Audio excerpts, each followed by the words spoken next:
favoritas en un solo lugar los martes y jueves a las 7 de la tarde. Y por último, disfruta de Daily Flash Latino con noticias y entretenimiento en tendencia los sábados a las 7 de la tarde.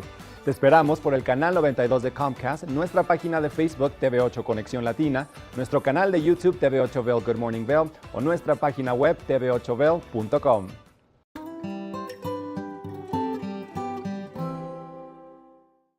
You're watching K34QB, Vail.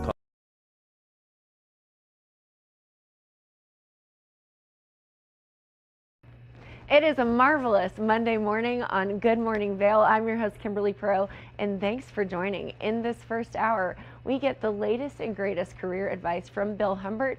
Plus, Kevin has a conversation with the Vail Dance Festival that's happening this summer. We also talk waffles and beyond. So all of that is happening in this first hour, and it starts right now. Get up, get ready to start your day. The mountains are calling you out to play. Come on, we'll make you feel right at home. Good morning, Vail. See what lies in store for you.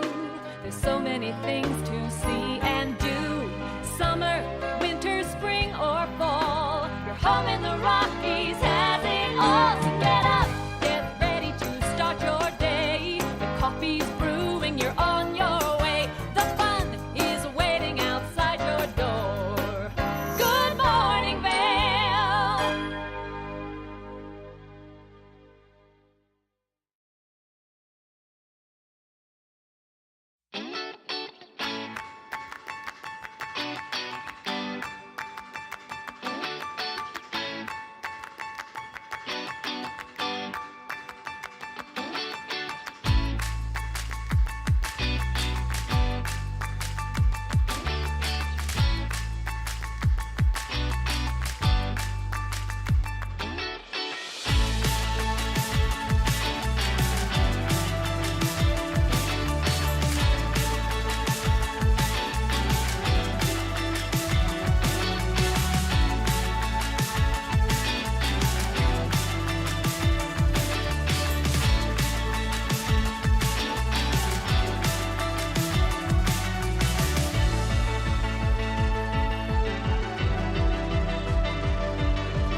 Good morning, Vail. Join us on board the Leadville Railroad Winter Express. Stay cozy in our heated lounge cars. Marvel at the stunning winter landscape. Sip delicious hot chocolate. Don't forget to check out our new specials. Book today at leadvillerailroad.com. Hi, it's Julio from TV8 Vail. Do you ever wonder why our tagline is "There's more for you on 92"? Because we're always bringing you more. More Good Morning Vail from 7 a.m. to 9 a.m. all year long. More local coverage with Vail Vibes and Covered Bridge on TV8. More opportunities to participate with new roundtable panels on Mountain Perspectives and our new Spanish programming block coming this fall. Find us on Comcast Xfinity Channel 92, on YouTube, or our website at tv8vail.com.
TV8 in Vail, I'm Avisha Scarborough at the Gerald R. Ford Amphitheater.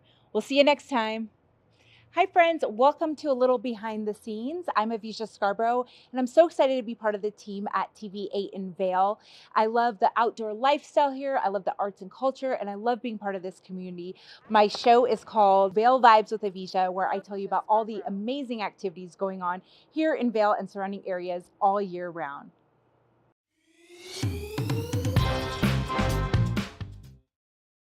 Good morning, Vail.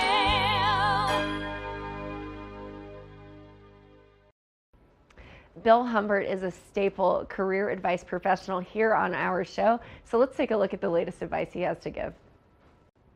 Now, our next guest is no stranger to our show here, but is also quite the expert when it comes to the job search from a candidate perspective, from a company consulting perspective. And this first conversation is going to be all about the company side of things. So, Bill, how are you this morning?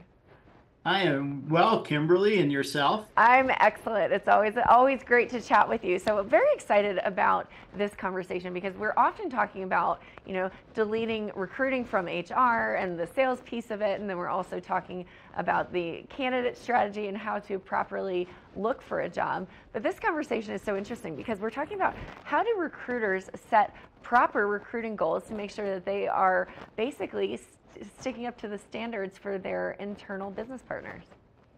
Sounds good. So when you think about talent attraction, what you're trying to do is you're trying to attract the best candidates to your company. And too often, human resources does not understand that they are in a sales process. And they will then measure the wrong activities. For instance, is receiving 400 resumes for a position better than receiving 3 that are on target? The answer is no. And the reason that they're receiving those 400 responses is probably because the job description's poorly written and people really think, well, maybe I can do that job. I'm not sure exactly what it is. So that's the reason why we're talking about proper goal setting for the recruiters. It's so true. Pinpointed recruiting is often the better result and a better use of your time. So you have an acronym that, I've noticed about recruiting and setting recruiting goals. So tell me all about it. It's funny, Kimberly. I set my goals to hitchhike all the way from Washington, D.C. to Los Angeles in 5 days in 1969 using this acronym. So I've had it for a long time, and the acronym is SCAMPS, S-C-A-M-P-S. And so how do recruiters set proper goals for recruiting? Just follow the acronym. S is set a specific goal with a strategy to achieve that goal. For instance, set a goal to talk to 10 different candidates per day for a specific position. And you know what? Maybe those candidates don't even know that they're a candidate yet. You have to recruit them. C is the goal needs to be challenging. And here's the problem with your brain. If it's not a challenging goal, your brain goes, that's boring. I'm not interested. So it's got to be a challenging goal. The A is it has to be attainable. Like I said, your brain's smart. And if it's not attainable, it's going to go, I'm not wasting my time doing that. So it has to be attainable. And it needs to be measurable. So that's the reason why I gave the example of calling 10 candidates for one specific position per day being your goal. Is it challenging? Yes, because you're not going to make 10 phone calls and get 10 people. So you'll have to keep going and making those calls until you get the right person. And then measure the results too, because maybe you may have to change your pitch that you're making to those candidates, and you can just make those adjustments on the run. It needs to be public. And the reason it needs to be public is because the public will help you and it will keep you on target and accountable. The other thing is you make these calls to people within your network. They may not be in the same industry, they may not be in the same field, but possibly their spouse is, possibly one of their best friends or a family member is. You never know where you're going to get those results from your networking. And that's making it public. And then finally, set a specific end date. So for me, the two S's are the bungee cord that ties scamps together. And once you have that specific end date, now you can measure your activity versus the goal that you set. I love that. So strategy and the result, and you kind of fill in the gaps in between, and that's what the beauty of LinkedIn, and you can see people commenting or somebody that's not in their network. So lots of good strategy there as well. So let's talk about hiring manager goals. So what are they, and specifically how does that go hand in hand with the recruiter? Well, Kimberly, you have an advantage that few people who interview me have, and that is you are a recruiter also. and so this will resonate with you. Too often, managers put off responding to resumes. And the best candidates have short shelf lives. So it's important that within 24 hours, they get back to you about a person's candidacy based on the resume they saw. And probably, in my case, I do a phone screen of every candidate I introduce to a manager. And so the manager not only has the resume in front of them, but they have my phone screen. So they've got a lot of information about that person. And so it's important for them to get back to me within 24 hours to let me know, am I interested or not? And if not, why not? That's exactly right. I think for me, and now that we're talking about what else I've done in my professional work history, I tend to respond to the hiring managers that are the most responsive, and that's where my focus is going to go because they're motivated and they're engaged and they're interested. So that kind of comes down to company goals. Let's talk about the company goals and what are their primary goals with getting new candidates and new employees onto their payroll. The company goals are both simple in description and difficult to maybe do. I've been recruiting for over 40 years, and the majority of managers that I have recruited for don't know how to effectively interview. And if you don't know how to effectively interview, you're going to hire the wrong person. And what I hear so many times, and I've heard it enough times, I even have a saying that I respond. And that is, well, this candidate feels good in my gut. And my response is, guts are really good for storing and processing food. Not so good for selecting the right candidate. Not good for feelings. Right. And so it's important for the company to spend some time and have those managers taught how to properly and effectively interview, and then do that several times, kind of take a Dale Carnegie approach, do it several times through a year, just review and see how they're doing versus what they were doing before. And then the other goal for the company is to track consistently the manager's hires. And that'll give you a sense of how well they're interviewing, number one. But, find out, look at the candidates who were hired and how did they respond in the work world? Did they move the position up to another level? Did they just keep it at the same level, or worse, did they fail? It's very, very important. And, Bill, we appreciate your your insight, especially because you are a leading attraction consultant in all across the board in the U.S. You've worked nationally, and so very impressive work. This is great conversation because usually we have the conversation from the job search perspective. So we've got hiring managers that are watching and listening. So this is a great way for them to reevaluate their business. We appreciate your insight and all that you do. And there's one more thing that's really important. Sure. Remember, the best candidates are attracted to companies with the best employees. That means tracking how the managers' hires are doing is very important. That's 100% correct. People stay with managers and they stay with people, not necessarily because of who the company is. So that couldn't be more spot on, Bill. We appreciate your insight there.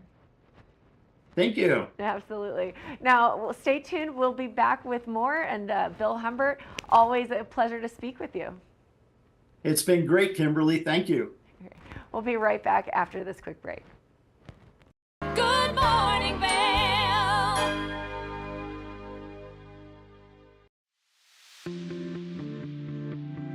Hi, it's Master TV at Vail. We want to invite you all to the Wacky Winter Reading Program. It's open to all ages. All you have to do is read 10 books or 1,000 pages. For more information, go on our website, tv8vail.com. And thank you to our sponsor, the Eagle Valley Library District.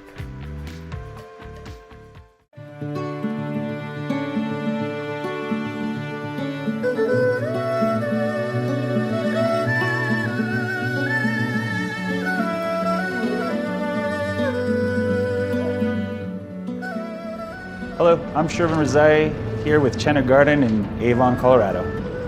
My hobbies are obviously skiing. I've been skiing since I was 3 years old. In addition to that, music's always been my first passion, and you can see that alive and well at Chenna Garden with our little record nook, where we have over 300 records, and we'll continue to grow that collection and play vinyl records for you while you enjoy your cuisine. Chenna Garden is Avon's oldest running restaurant. We've been open since 1988 when my mother set up shop and wanted to begin offering Avon, Colorado the best quality Chinese food that we could get. And I started working in the restaurant when I was 8 years old as a dishwasher making $1 a day.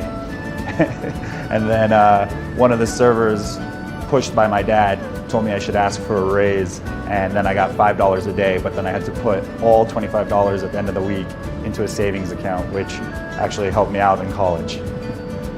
So after college, I went out to New York for law school, and I spent 15 years out in New York City practicing law and working in-house, which exposed me to a lot of restaurants all over the world, all over the country.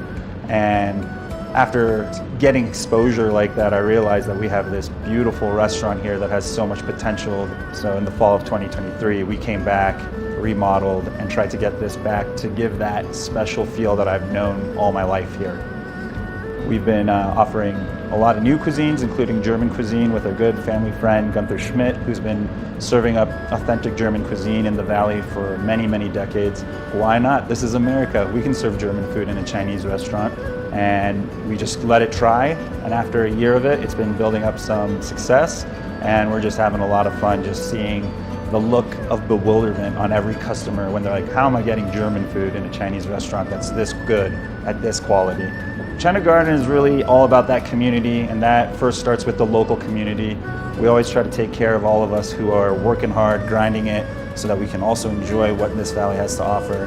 And through that, we get a nice mix of word of mouth, tourists who come in. We're looking for something a little more authentic and that has a history with the valley.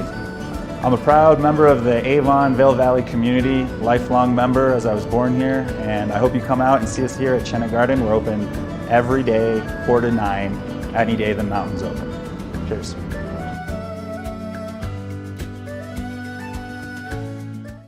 Good morning, Vail. With summer rapidly approaching, that means there are so many arts and entertainment things happening in the Valley this upcoming summer. Kevin had a conversation with the Vail Dance Festival, so let's take a look. Welcome back to Good Morning Vail. We have all kinds of arts and entertainment in and around the valley. One of the best series is the Vail Dance Festival. Features a lot of different things, a lot of different artists, but I've got Damien with me today to talk a little bit about what to expect for the 2024 season. Damien, how are you this morning? I'm good. Nice to see you. Nice to see you as well. Well, I was looking through the lineup on everything that's going on and kind of all the swerves on how the dance through history and everything you're doing. Tell me a little bit about the artists and what we should expect this year. Well, that's interesting. You should bring that up to start with. First of all, just kind of thinking about summer is bringing me a lot of hope. It's very cold here this morning in New York, and I'm sure it is there too. But think about those warm nights outside and all the artists and the musicians and the kind of feeling of community that the festival brings fills me with hope. I'm really looking forward to it. And you mentioned this idea of swerve. So one of the big performances we're going to do is an up close, which means kind of it's performance, it's rehearsal, it's really getting into it and seeing the artists kind of at work around that concept of swerve. Now, what swerve means in this context is how the art changes. When did ballet become ballet? When did modern dance become modern dance? How did that morph into other things? How does street dance fit in? What happened with tap dance? How did that happen? And we've got the greatest dancers in each form in one place at one time. So we're going to put it all together in this amazing up close that's going to chart basically the history of dance through performance. So you see it happen. So I'm super excited about that, and it's kind of a statement about what we do, which is assemble these amazing artists in dance and in music who represent the best in the world, and then put them in one place and make a season, make a menu, essentially. So we'll start out this season with great companies, the Lamone Dance Company, Dance Theater Harlem's going to be back. We're going to have Colorado Ballet in the house because it's super important, I think, to support the local. So we have a whole performance actually called Colorado Dances with Colorado Ballet and Cleo Parker Robinson Dance and Dance Aspen, the newest company in the state coming out of Aspen. We've got all these artists. We've got Michelle Dorrance, just to name one, doing a show over at the Villar Center, really encapsulating what tap dancing is today and how we got here. And it's all through performance. So it's like, getting to see the real thing, basically.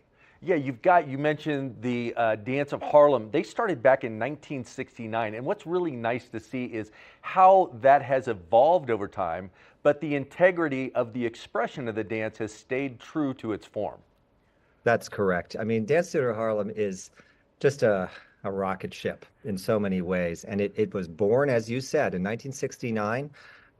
Created by the extraordinary New York City ballet dancer, kind of one of my predecessors, Arthur Mitchell, who passed away sadly not that long ago. But Arthur's dream coming out of the assassination of Dr. Martin Luther King was to create a company that brought in all voices, that amplified very specifically dancers in the classical tradition who were not represented on the stage. And he created Dance Theater Harlem, and it has grown into a total juggernaut of both classicism and contemporary ballet. So you'll see that on their main show on that first weekend in Vail. You'll have the classicism of George Balanchine and Allegro Brillante, Tchaikovsky, and then you'll have Billy Forsyth, one of the greatest living contemporary dance makers, doing work to James Blake, where Blake works created for Dance Theater Harlem.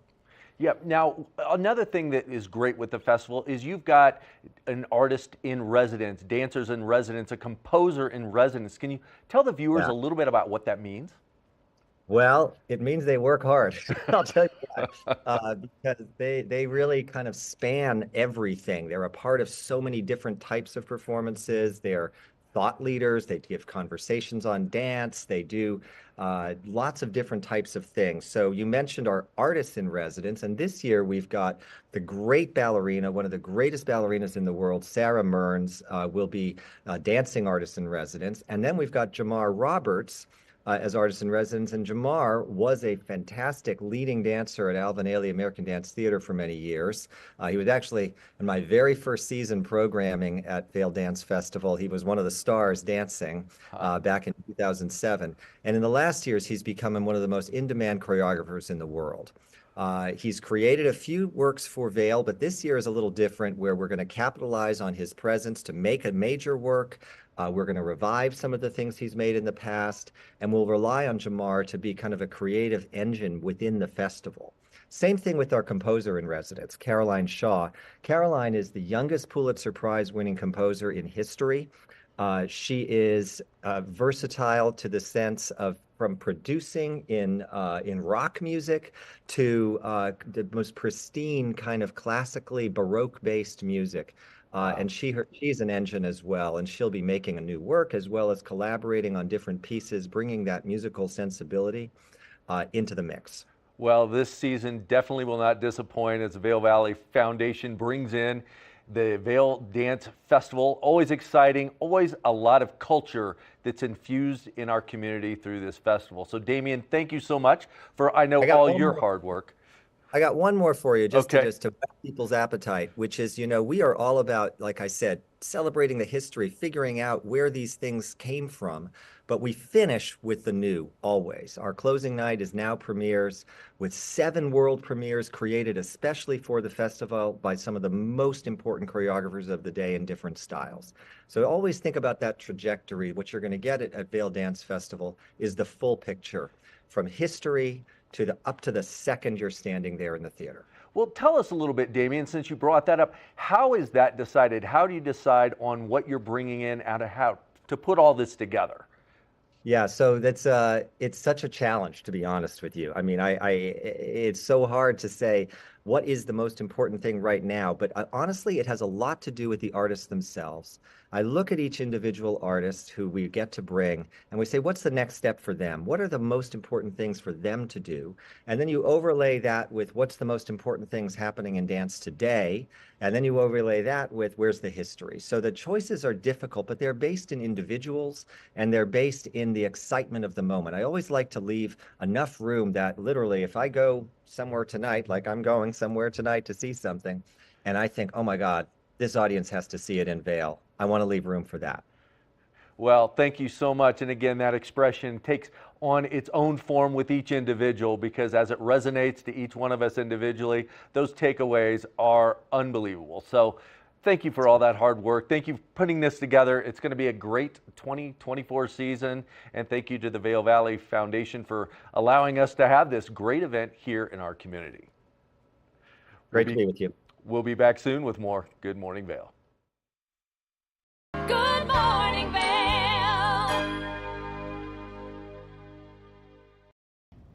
Did you know that all Eagle County residents and visitors can get a free Eagle Valley Library District card?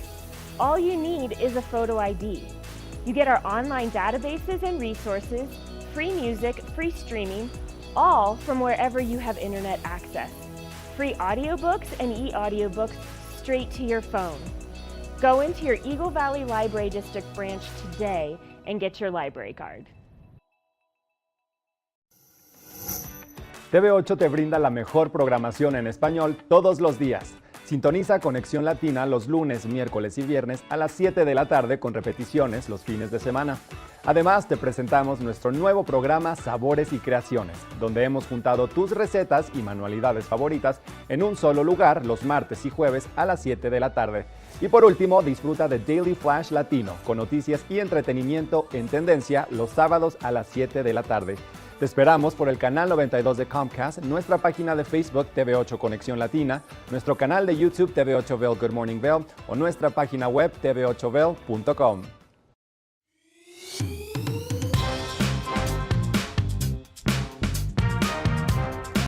Well, Archer and I are going to get headed on further down the trail, but I hope you'll catch up with us a little bit later. Hi, I'm Ben Roof, and I'm one of the new hosts here at TV8. I'm so excited to share all of my explorations throughout the Vail Valley with my dog Archer, where we'll be taking you to hiking trails, biking trails, maybe we'll go rafting, fishing, or whatever else we can come up with. I'm so excited to share all of that with you in my new segment, Outdoor Adventures. Don't forget to catch up with us every day right here at TV8 Vail or at tv8vail.com because there's always more for you on 92.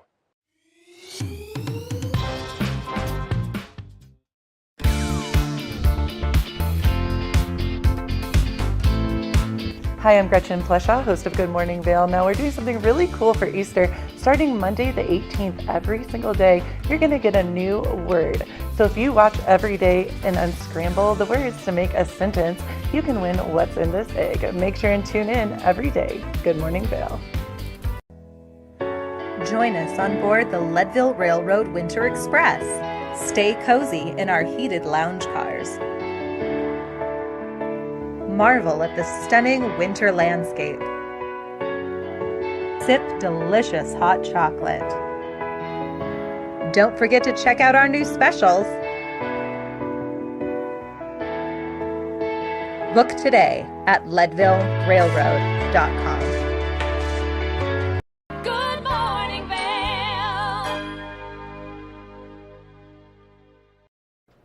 Hi friends, welcome to Vail Vibes. Avisha Scarborough here. Now, whether you're a shredder or you're a cruiser, it's not about how fast you get down the mountain. It's about what you do afterwards to celebrate. I got a chance to hit the town and check out what Vail has to offer when it comes to our beloved tradition of après-ski. Take a look.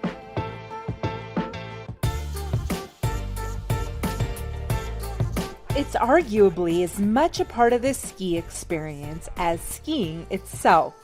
That special time right after the ski lift stops running until right about dinner time. We all call it après, and really it's an opportunity to celebrate with each other. So, after you've had a day on the mountain, everyone comes together, cocktails, live music, food. Really, it's all about the vibe. Oh, we know about the vibe. And so does the Four Seasons Remedy Bar. What we do here at the Remedy very well is we take the classic cocktails and we create them to perfection. Here, the bartender Maggie is making a couple of her most popular classics. We, in my opinion, make one of the best old fashions in the village. Our secret is that we use a demerara syrup, which is kind of it's an unfiltered turbinado sugar, so it's kind of like has a more rich flavor as opposed to simple syrup, which kind of waters down the cocktail. People love old fashions in the winter because the whiskey really just warms you up and it makes you feel like nice and buzzed and ready to have a good time in the après season. And then espresso martinis with that caffeine, it gives you a buzz, but it also gives you energy. So if you had a long day of skiing or snowboarding, it'll kind of re-energize you. And as far as food goes, the tomato soup and grilled cheese sandwich, which is my number one go-to during season, that's a very popular menu item. The Remedy Burger is also a go-to. And this season, we're actually going to be rolling out several new menu items. The veal schnitzel is really at the top of my list right now. And the Four Seasons has what many people call the world's most decadent hot chocolate. It's our world famous au chocolat. With a giant house-made marshmallow and a chocolate twill, the hot chocolate is as satisfying to watch as it is to drink. Jonathan says what makes the Four Seasons experience so special is all the attention to detail. What we really focus on are the little touches. So the things that you're not necessarily going to notice, but then after you depart, you're probably going to remember them, right? Right. It's all been pretty hard to forget.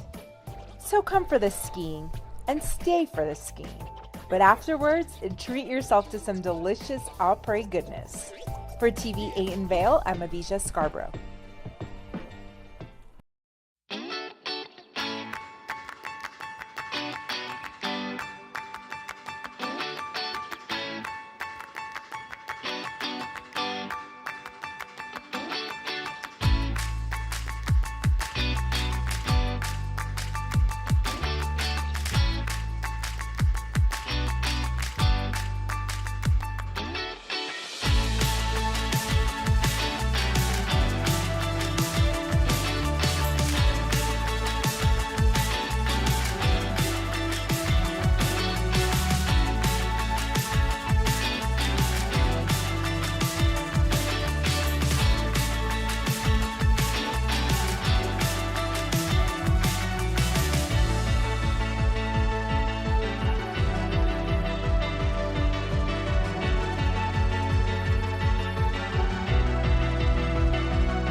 The art of vision is so true, especially when it comes to eyepieces of Vail. So let's take a look at the latest conversation we had.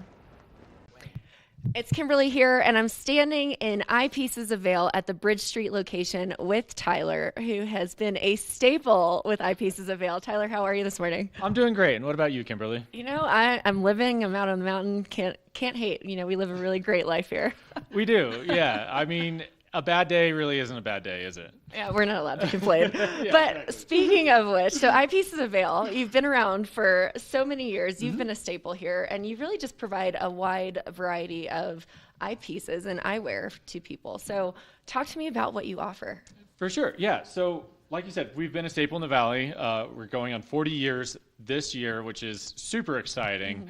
Like, what a tremendous accomplishment for the company, for the team. But what we offer at Eyepieces is a huge variety of eyewear, both sunglasses, prescription glasses, goggles, and then, you know, prescription sunglasses, prescription goggles, like you name it, we can do it. Doctor services even, so that way, even if you don't have an updated prescription, we're happy to help out with that. I mean, the amount of service and you know, amenities that we provide is quite amazing. Right? I would call it an eyepiece concierge. There you go. We might have to steal that from you.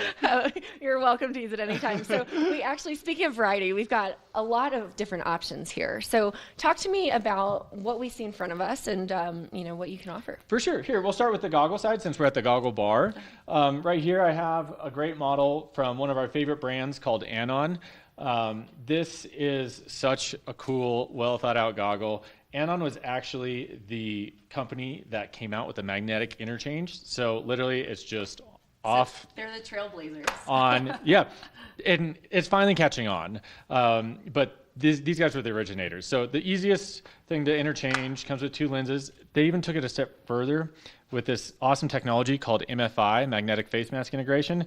This is honestly one of my favorite things. The face mask magnetically integrates with the goggle, helps reduce fogging, keeps you warm and happy on those really cold days, and provides a little sun protection. I don't know about you, but I'm a little prone to some sunburn. Yep. You know, so that's a great option.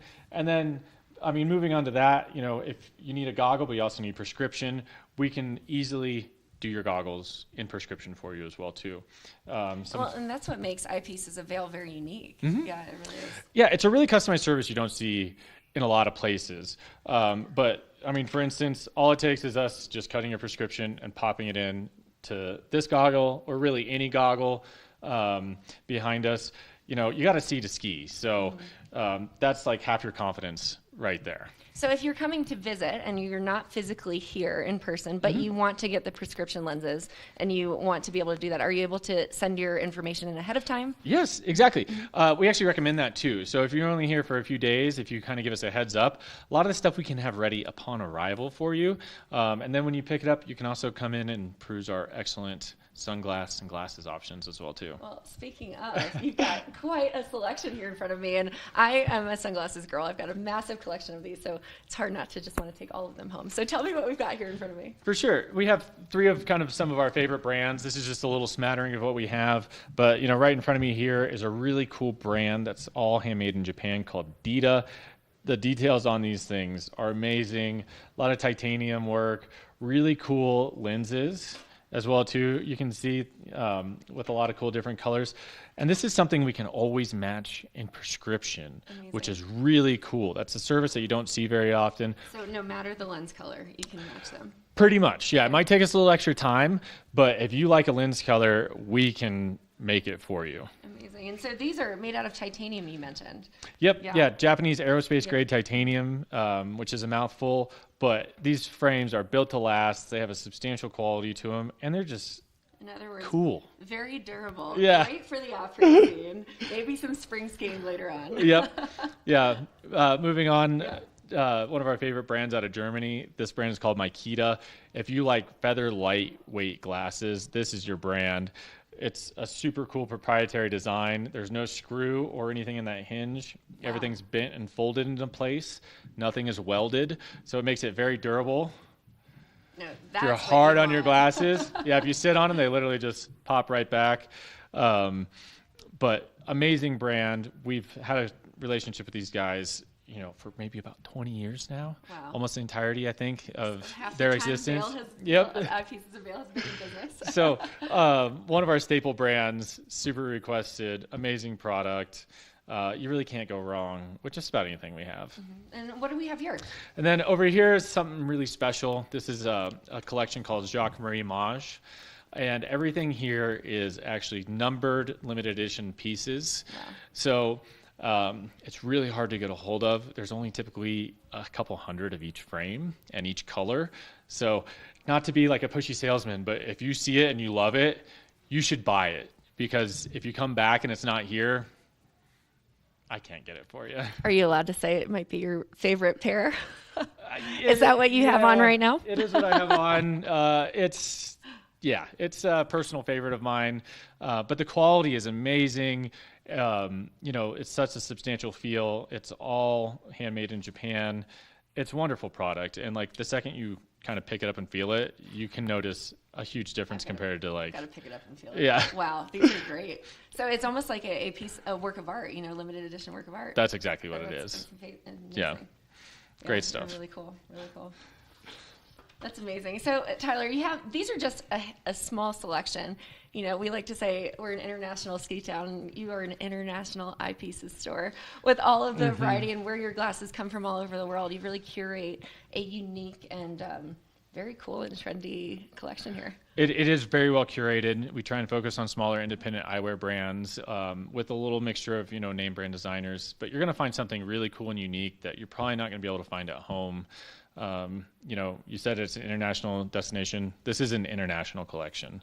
And it's cool too. Every store also has their own exclusive brands. So it's worth shopping around and visiting all of them. That's a great way to get the people in. So speaking of stores, tell me the operating hours and what that looks like for you all. Cool.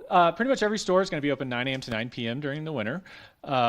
With the exception at Bridge Street here, we'll open at 8:30, right when the gondola opens as well, so that if you're needing to get out right in the morning, we're here to help you before you go out.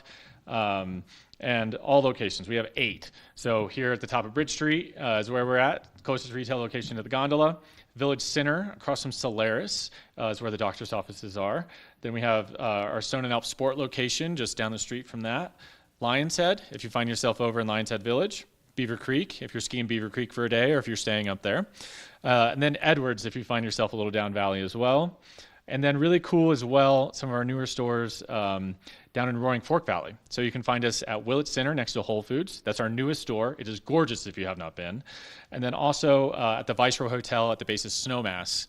We have a little boutique there to service your needs if you find yourself over in Snowmass. So you have no excuses.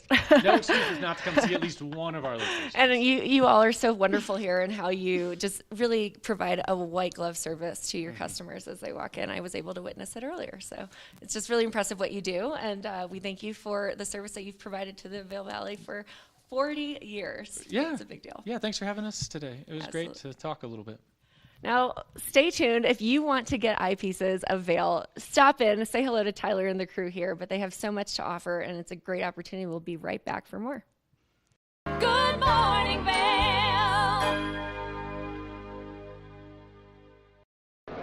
It's the fastest half hour in television.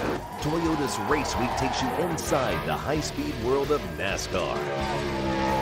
Go behind the scenes for a look into the high adrenaline world of motorsports and hear from your favorite drivers as they discuss the drive to a championship. If you love NASCAR, you won't want to miss Toyota's Race Week.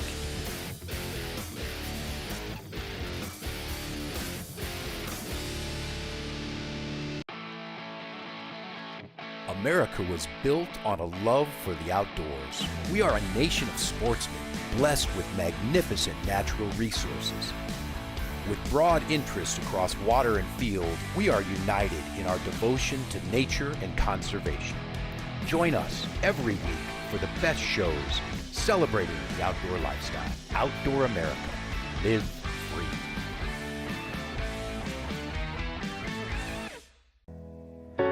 Join us on board the Leadville Railroad Winter Express. Stay cozy in our heated lounge cars. Marvel at the stunning winter landscape. Sip delicious hot chocolate. Don't forget to check out our new specials. Book today at leadvillerailroad.com. When you're in Vail, you're in vacation mode, and you need a flexible home tour experience that fits into your schedule. We transformed how you view and buy homes in the Vail Valley. With immersive, cutting-edge technology, you can explore properties 10 times faster. In our lounge, we guide you through this digital world on a 16-foot screen where you can imagine your next home in comparison to your favorite recreational spots. Say goodbye to multi-day home tours and hello to a quick stop between your other plans. That's the power of the Immersion Theater. I'm Amy Goodman, host of Democracy Now! Our independent news hour offers diverse perspectives and unique opinions, often unheard in the mainstream media, live as the news unfolds. Tune in for Democracy Now!, the War and Peace Report, weekday mornings at 9 and evenings at 6 on TV8 Vail, Comcast Xfinity Channel 92. There's more for you on Channel 92.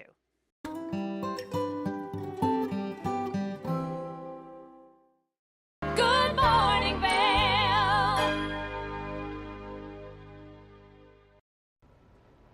It's important to be well educated and well read. Eagle Valley Library District certainly makes sure that we are supported and its patrons have the latest and greatest in books, in technology, and whatever it may be. So let's take a look at that conversation. Welcome back to Good Morning Vail. I say this all the time, but it is true. It's an awesome day when Tegan is here with me. Eagle Valley Library District, a Friday at Tegan. Yes. Oh my, I love this. In the library. How are you doing, Tegan? Good, thank you, thank you. Of course. So we're going to dive right in. Yeah, because let's go.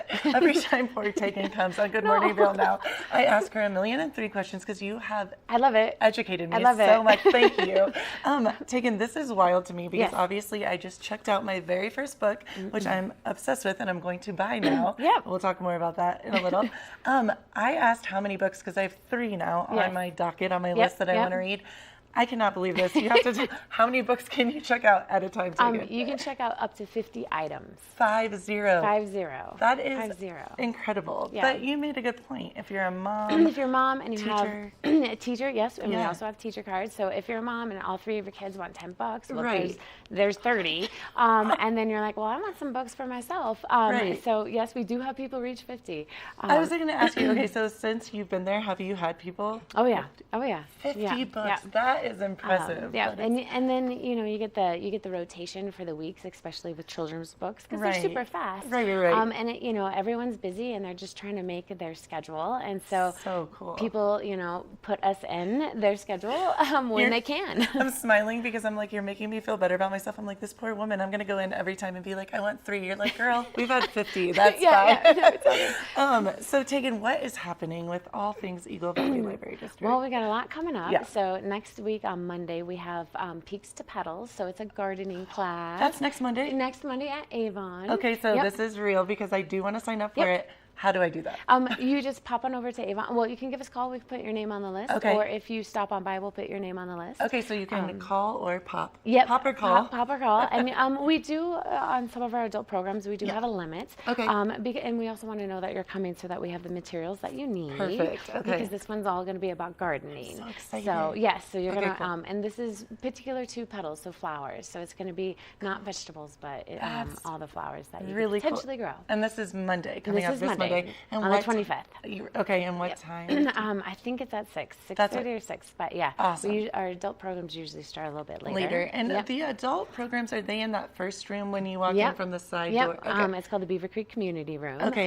So when you walk right in, it's going to be off to your right. It's beautiful. Okay, so that's so neat. That's Monday evening. That's Monday evening. Okay, what else? Well, we're partnering with the town for extravaganza and gypsum on Wednesdays. Okay. So from 5 to 7, it's going to be busy. Okay. So come on in. We have crafts. We're doing the bonnet and hat contest. Oh, so you can bring fun. it in, and there's judging and everything. Okay. So it's a good time. It's how the town of Gypsum celebrates that holiday, and that's we really have, cool. Yeah. And that's Wednesday. So and that's Wednesday, Monday Avon, Wednesday Gypsum. And then also Wednesday and Eagle is our watercolor basics.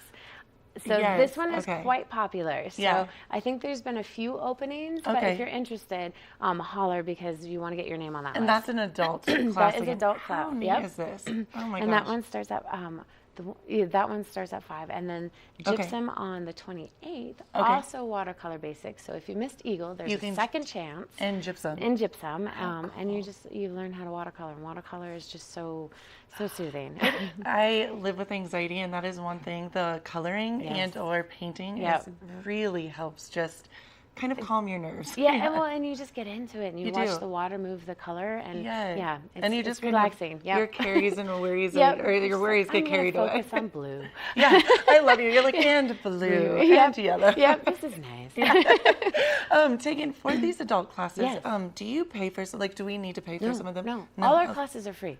Wow. So all the programming that we do at the library district is free. The only thing that So we cool. do have a ticketed price for, and Okay. that is actually upcoming, is our Books in Bloom, but we'll dive into that next Okay. week. Okay. So You're like, don't get ahead of yourself. well, yeah, Gretchen. we There's got enough. Books in Bloom, and that is a ticketed event. Okay. And mostly it kind of helps us know what we need to have ready, because we do Okay. have food at that event, Oh, and it cool. kind of offsets that a little bit as well. But that's so neat to know these adult classes, because I was willing to pay Yeah. like $50. You know what I mean? Free. That's Just come in. amazing. And you said, I know Monday in Avon, and it's focused on flowers, but Yes. you do have vegetables Yeah, and well, that kind of stuff that was coming up. part Okay. of the series. So we were partnering with CSU Extension, so, Okay. so they know their stuff. So Yeah. because they have the master gardeners, and so, So they will cool. come in and kind of help you. So we did vegetables, and now we're doing flowers. Oh, I'm so excited. Oh, good, that's so good, cool. Okay, and what was the other thing we were talking? Oh, I got an email from you guys. Yes. You can, yeah. Oh yeah, well you've been featuring musicians here Yes. on Friday, and I was like, oh, that's a good plug for this Yeah. database, which the name is I odd. I love it. Say it. Say Yep, it. it's Freegal, so free and legal. I love it, Freegal. Smashed together. And it's where you can download up to 5 songs a week and keep them, and it's So the cool. entire Sony collection. Yeah. So there's genres upon genres. There's over, I don't know, I think they said like 7 million songs at this point.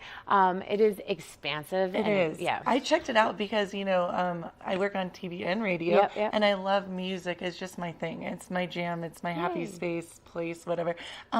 You have everything. Oh, good. I'm glad. Because I got this email, and I'm like, Eagle What is Valley this? Library District, and I love that it's so inviting. Every email, the pop of color, and good. I opened it, and I was like, this is very expansive. I Yeah. mean, that's brilliant. It's Oh, really good. cool. Yeah. Good. I'm And glad for you free, enjoy it. Yeah, again. and for free. So you can download 5 and you get to keep, and then you can also stream it. And I believe our streaming is up to 3 hours, and it's ad free. Wow. So you can, See? you can just jam. I love that. So Eagle Valley Library District, the website, it kind Yes. of takes you, I checked it out the other day, it takes you through everything, Yes. which really helps because I have a take-in to ask all the time.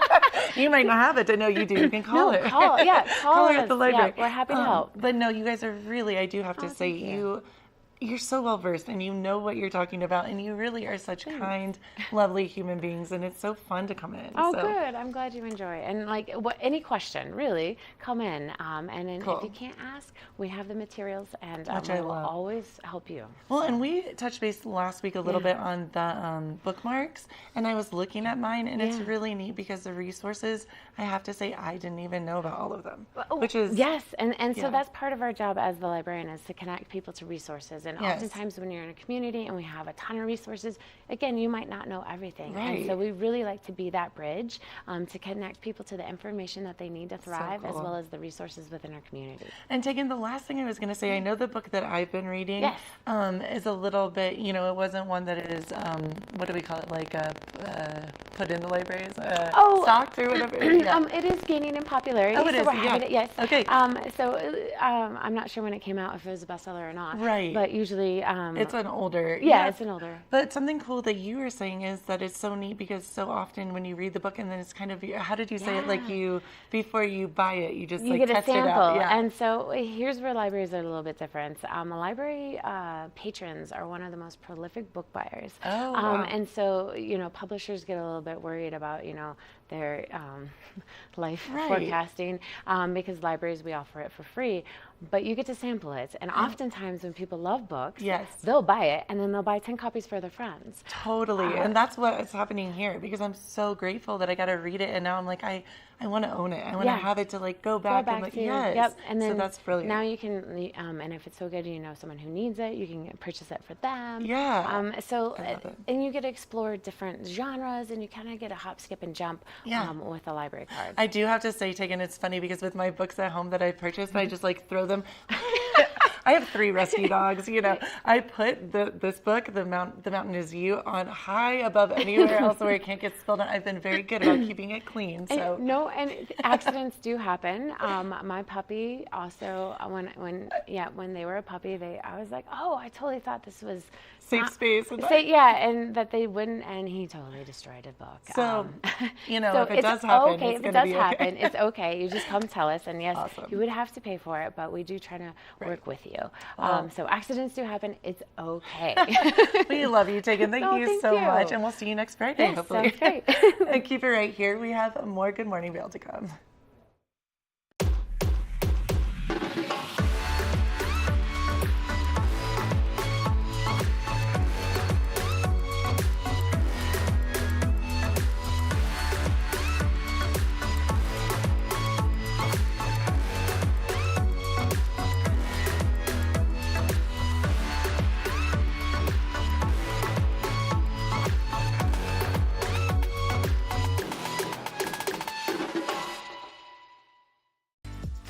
Eyepieces of Vail has been a fixture in the Vail community for over 30 years.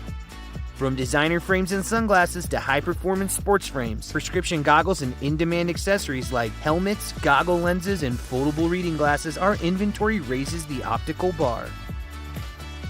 Visit one of our 7 locations today and see why generations of loyal customers return time after time for our unmatched service and inventory. Eyepieces, the art of vision. Did you know that all Eagle County residents and visitors can get a free Eagle Valley Library District card? All you need is a photo ID. You get our online databases and resources, free music, free streaming, all from wherever you have internet access. Free audiobooks and e-audiobooks straight to your phone. Go into your Eagle Valley Library District branch today and get your library card.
TV8 te brinda la mejor programación en español todos los días.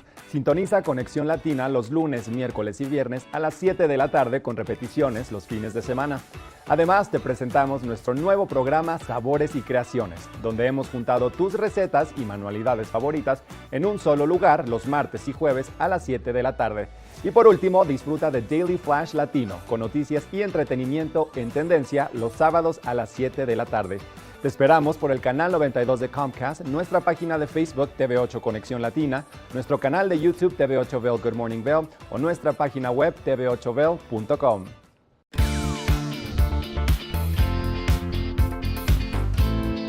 It's Kimberly with TV8 here, and we are in the middle of our word scramble for our springtime and Easter giveaway with this egg that is filled with incredible treats and fun things to enjoy your springtime. Today's word of the day is to. T-O. Today's word of the day is to. Collect all of the words to unscramble the sentence, and we will announce the winner on Thursday, March 28th. Hi, it's Julio from TV8 Vail. Do you ever wonder why our tagline is "There's more for you on 92"? Because we're always bringing you more. More Good Morning Vail from 7 a.m. to 9 a.m. all year long. More local coverage with Vail Vibes and Covered Bridge on TV8. More opportunities to participate with new roundtable panels on mountain perspectives and our new Spanish programming block coming this fall. Find us on Comcast Xfinity Channel 92, on YouTube, or our website at tv8vail.com. You're watching K34QB, Vail, Colorado.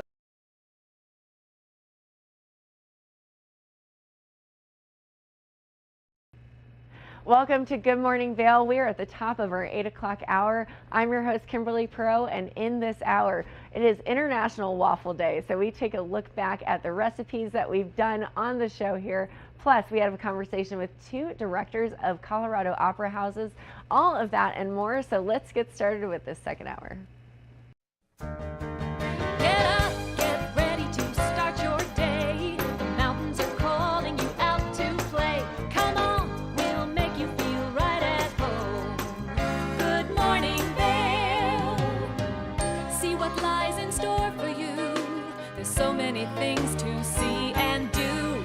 Summer, winter, spring, or fall. Your home in the Rockies has it all. So get up, get ready to start your day. The coffee's brewing, you're on your way. The fun is waiting outside your door. Good morning, Vail.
Good morning, Vail.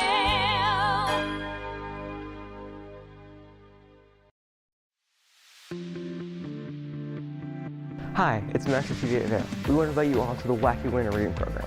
It's open to all ages. All you have to do is read 10 books or 1,000 pages. For more information, go on our website, tv8vail.com. And thank you to our sponsor, the Eagle Valley Library District.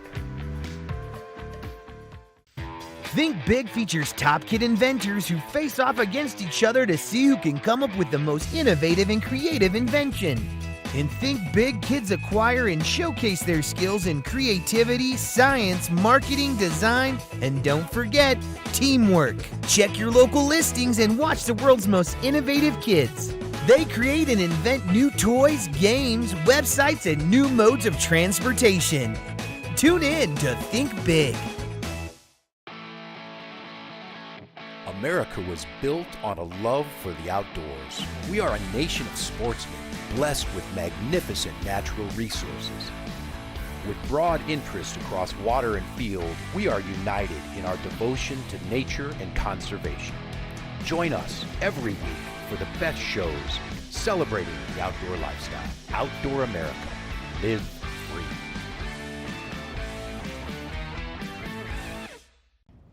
Did you know that all Eagle County residents and visitors can get a free Eagle Valley Library District card? All you need is a photo ID.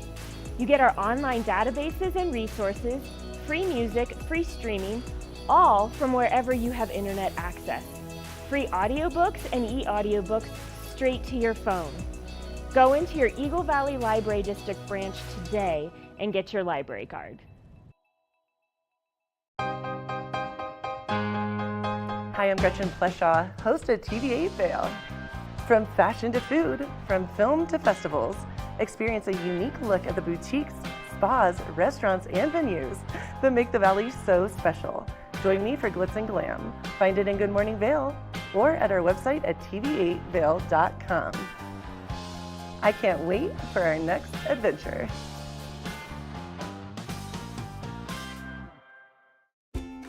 Dog Tales is America's premier dog lovers magazine show. This series is all about dogs and the people who love them.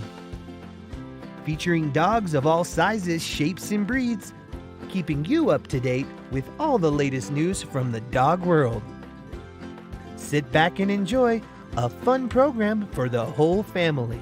Check your local listings and tune in to Dog Tales.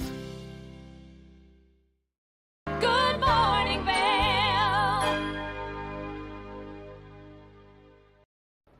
Colorado is such a diverse state with all of our outdoor activities and nature, but we also have some incredible arts and entertainment as well. We had a conversation with two incredible opera house directors about what they have going on around the state of Colorado. Let's take a look. Welcome back to Good Morning Vail. Now, I love all things opera, and I love the opera houses we have around Colorado. And we are going to talk to Lisa and Dominique from the Colorado Historic Opera House Circuit, all about opera houses. How are you doing? Good. It's so nice to meet both of you. I'm very, Nice to meet you. Well, thank you so much for having us. Of course. I am so excited because I was looking at the list of Aspen, Central City, Leadville, Ouray, as well as Telluride, and I have been to 3 of the 5, so I felt very on brand for this interview, but I'm so excited to hear more about this. How did you guys get started in this whole Opera House event in the community? Just give me a little bit of background information. My name's Dominique, and I'm with the Sheridan Opera House in Telluride, Colorado. Awesome. I'm actually one of their newest team members.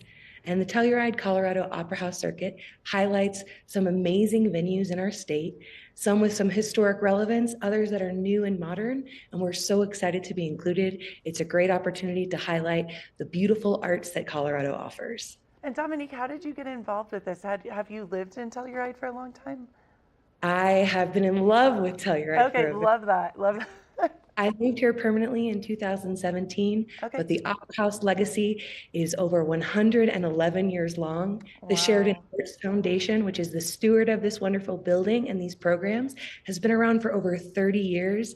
And Ronnie and Steve Palomar, our valiant leaders, have done such a wonderful job bringing balanced programming and accessibility to Colorado, and we're so proud to participate in this circuit. Well, and I have to tell you, so Telluride is one of the opera houses I have not yet been to, so I'm very excited because I love Telluride. I'm obsessed. So I am very excited to come. Yes, I definitely will. I'll take you up on that. We have our final touring show of the season this Saturday with Monophonics featuring Kendra Morris. And then next Saturday, we close out our season with a $1 community night with our local favorites, Joint Point. We would invite everyone who's in the Box Canyon to come on down, and we can't wait to welcome you to the Opera House either. Thank you so much. And now, Lisa, what opera house are you with? So I'm with the Wheeler Opera House in Aspen, and we're just a little bit north of our friends in Telluride. And you know, the Opera House circuit mirrors the silver, it was called the Silver Circuit back in the late 1800s. There were artists who would hop on a train and then come to all of these historic opera houses, bringing culture, bringing excitement. And all of the opera houses that you have named, we were all built between about, I think, 1878 to 1913. We're on the National Historic Register. They're beautiful buildings, mostly renovated. Some are still doing a little bit of renovation, but we're all really active and just amazing parts of our community. Well, and Lisa, this is funny. I think you looked a little familiar to me. I've actually been to the Wheeler multiple times, and I think we might have met, actually. I was like, that face looks familiar. I love Aspen, and I love the Wheeler Opera House. Incredible. It's so beautiful. Thank you. Yep, and hopping inside, we've got a lot going on, just like at the Sheridan. Yes, yes. Well, and that was one of my questions. You know, these opera houses are so well known throughout the country. I mean, obviously in Colorado, we all know, but throughout the country and the world, are people able to come and get tours to come to go through? If you're not able to maybe make a show, or you know the timing is a little bit off, can you physically walk through most opera houses? I'd say here in Aspen, our Aspen Historical Society does tours almost every week. You can look on our website as well as the Aspen Historical Society website. Yeah, it's great. You do feel like you're stepping back in time. Not sure about down in Telluride, but I bet there are tours that are available there too. That is so awesome. And then do you guys all know each other because of this connection of opera houses and obviously the different shows and things that you see there? Do you guys all kind of know each other in the circuit? Yeah, we're part of it. I'll let Dominique answer too, but there are monthly meetings. We talk about some issues that might be relevant to marketing ourselves throughout the state, but it's a great way to collaborate. That is so awesome. That is really, really cool. And for everyone to kind of get some insight to be able to know what shows are happening, what's going on. Each one of you guys have a different website, correct? But is there a website for all of the opera houses that are in these 5 locations? I don't believe there's a single website. I think each of the houses you can reach out to individually, but I know that they have a social media Instagram account that all of us together. That way you can explore each of the amazing theaters and get a little taste. I love how all of the theaters are spread out. So you could really do just a road trip of Colorado and hit these wonderful historic markers. That's what I was thinking. Oh, go ahead. Sorry. I would say, in addition to all of our individual websites, there actually is one that's just been created. It's the ColoradoOperaHouses.com. And that, hopefully that redirects you to whatever opera house you're getting ready to visit. But that's got a lot of the history on that website. That is so awesome. Now, ladies, I'm going to ask you a loaded question. I know this is hard, but what is your favorite thing about your individual opera house? Like, what is the one thing that really makes you feel like yours sticks out? What is the unique vibe about it? Okay, me first. It really is if you are stepping back in history. So when you come to these small mountain towns, and we all have our own distinct character, many of them are ski towns, but all of them are just so rich with Colorado history. And when you walk through the doors of the Wheeler Opera House, you have to come 2 floors to get to the theater itself because we're up on the 3rd floor. But you can really feel what it must have been like in the late 1800s for people just to, it might have been dirty outside, but there's a gorgeous, beautiful building. They get to come in, forget their cares, sort of relax and just be entertained and engage in culture, which was probably really surprising in these tiny towns that are so remote and so far away from the city centers like Denver. Yeah, I love that you said that, Lisa, because as you were speaking, I was thinking of Little Women, the book and the various movies, and the opera house scene. I feel like that's very, that moment of having that moment, stepping in and kind of getting that piece of history. I love that.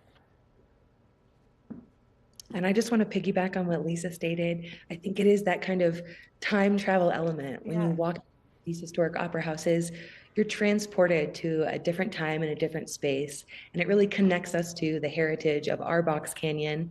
But my absolute favorite thing about the Opera House has to be all of the artists and all of the community members that get to come and be a part of this incredible the arts, shows, live music, children's theater, and it's a wonderful way to join the community together, along with inviting our guests and travelers, because like Lisa said, we're a ski town, and the majority of our patrons are actually visitors, so it feels very special to be able to welcome them, give them a historic taste of Telluride, and invite them to be part of our endowment. I love that. Now, both of you, I can tell, are very excited and enthusiastic about the opera houses. How did you get involved with this? Or did it just kind of happen, or have you always had this kind of affinity for opera houses?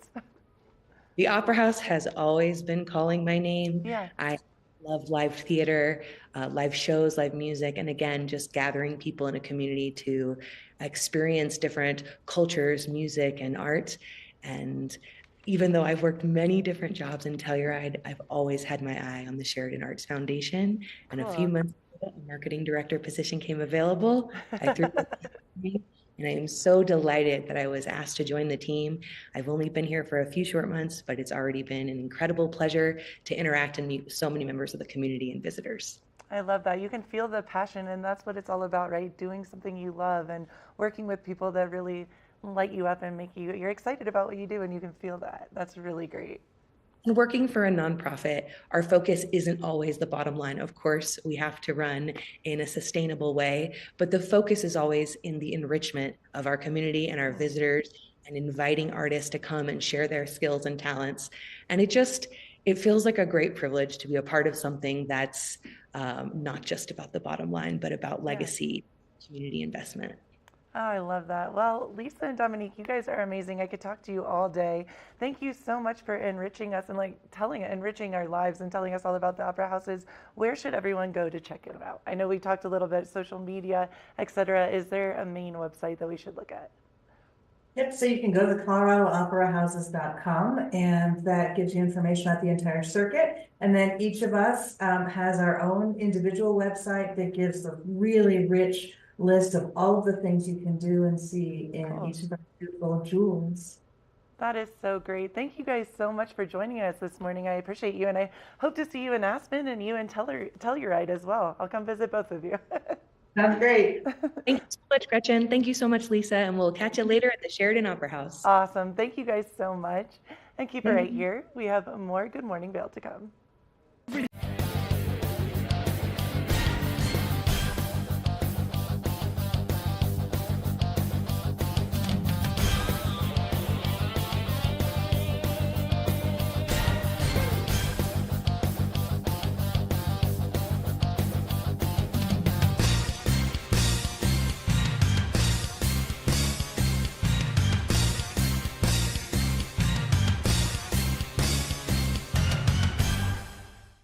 Coming up this season on Ready, Set, Renovate, real homeowners tackle really big renos. Welcome to the ugliest house in the neighborhood.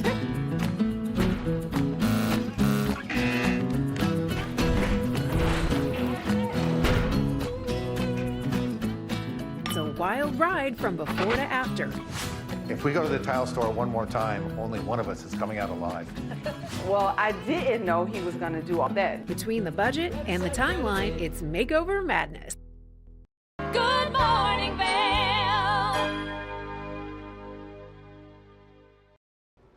Our valley may be tiny, but it is certainly mighty because we have so many humanitarian efforts happening here in the valley.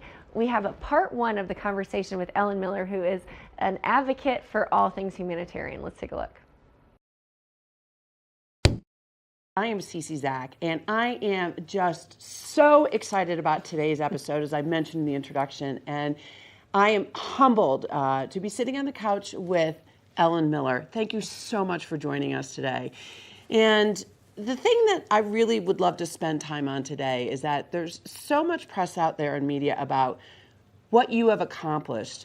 What I would really love our viewers to learn about is who is Ellen and what makes her get up in the morning. So I'm just so grateful that you said yes to this interview. So just to start with the viewers, why Vail? How long have you been here and why do you stay here? I landed here a little over 30 years ago to manage a tiny little natural food store in what used to be, it's now Solaris, it used to be the Crossroads Shopping Center. It was called Alfalfa's Market. And I moved up from the Front Range from Denver to manage that store. And obviously, after moving to the Vail Valley, I fell in love with it and vowed never to leave because my heart, a big part of my heart, lives in the mountains. So it was a great opportunity for me to, start a life outside of the city and up here in the mountains. So. But the beauty of that is that you say the heart is in the mountains, but you've given your heart to the Vail Valley.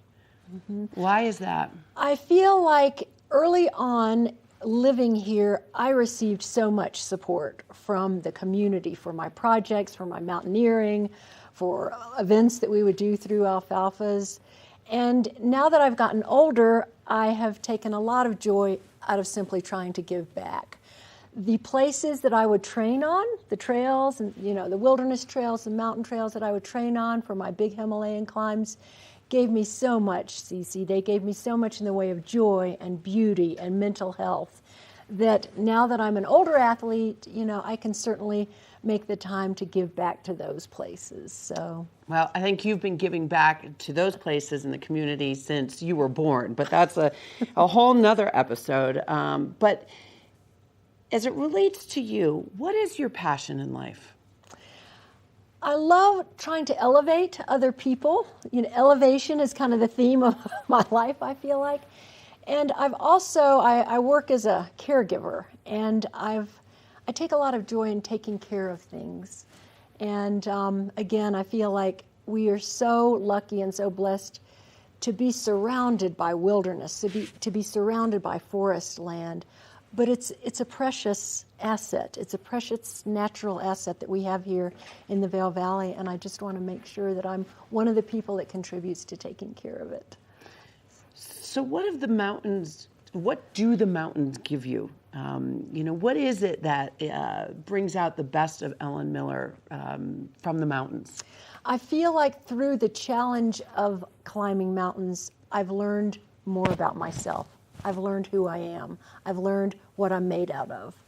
And then obviously the sheer beauty of the places that I get to climb in, it's so a pure joy.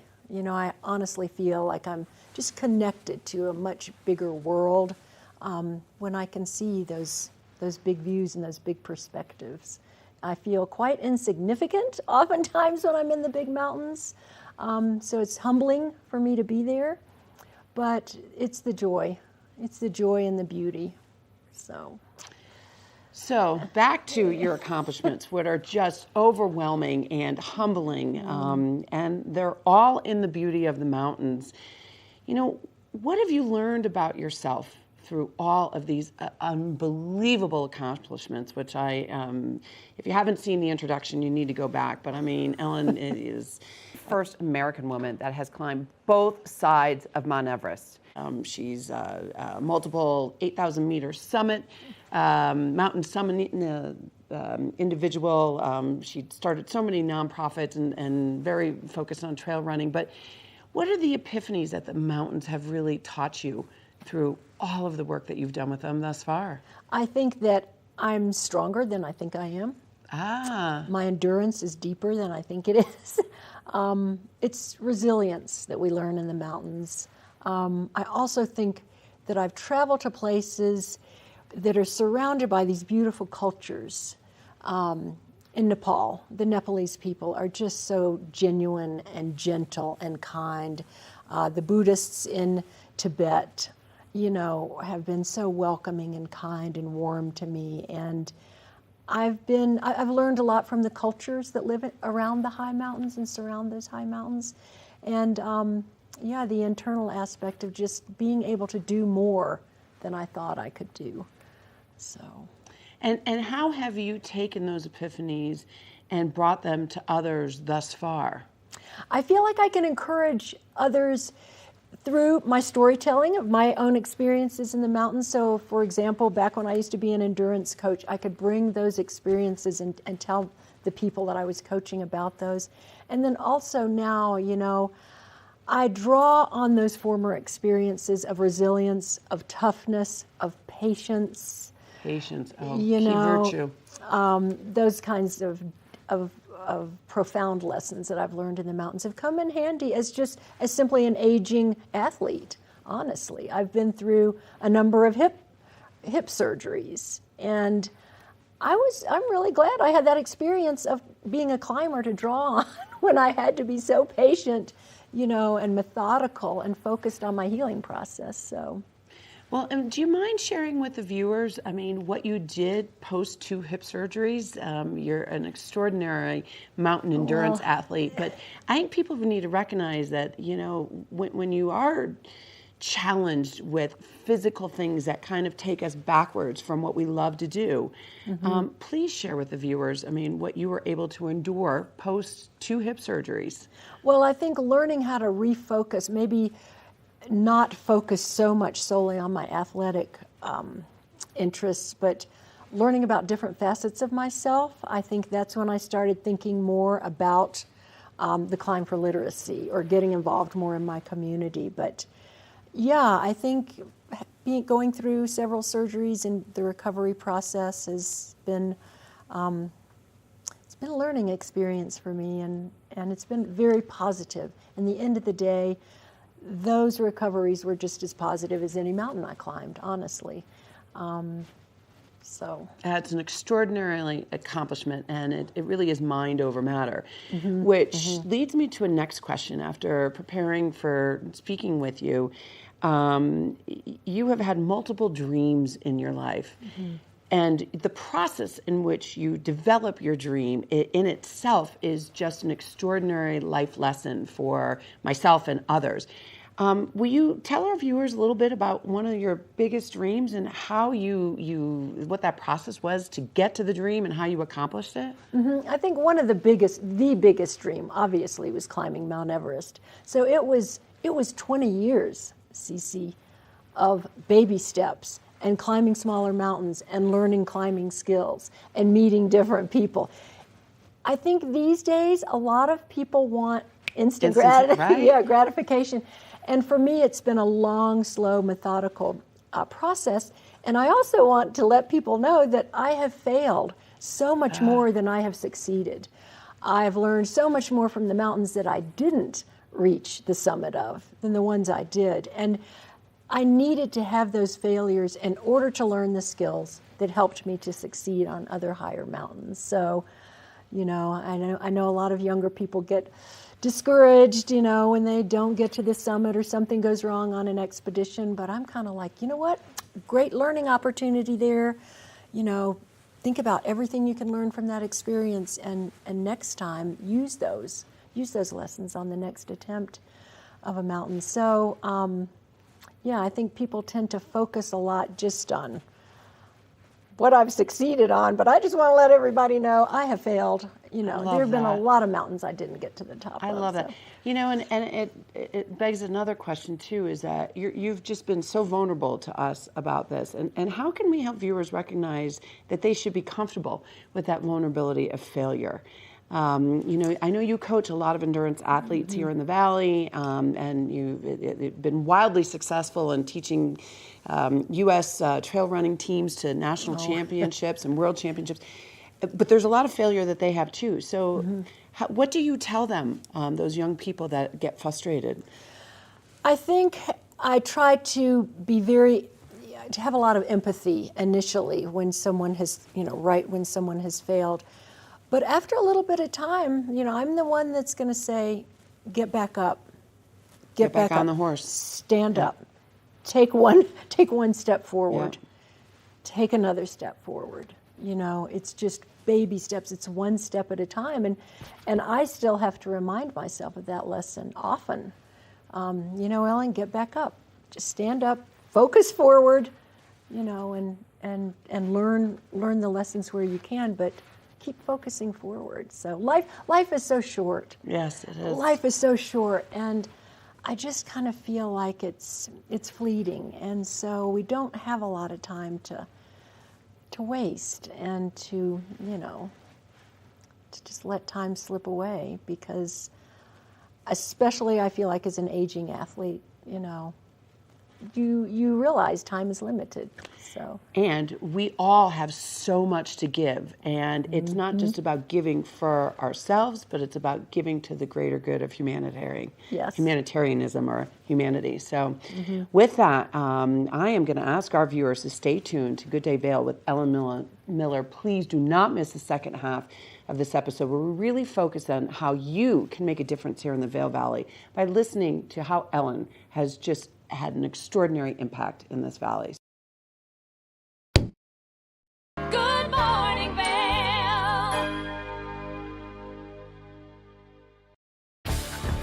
Learn the latest in science each week and how it relates to everyday life. From space exploration to plant biology to the latest in high-tech advances. Every new scientific development is explored and explained in an understandable way. Amazing stories each week. Watch Science Now.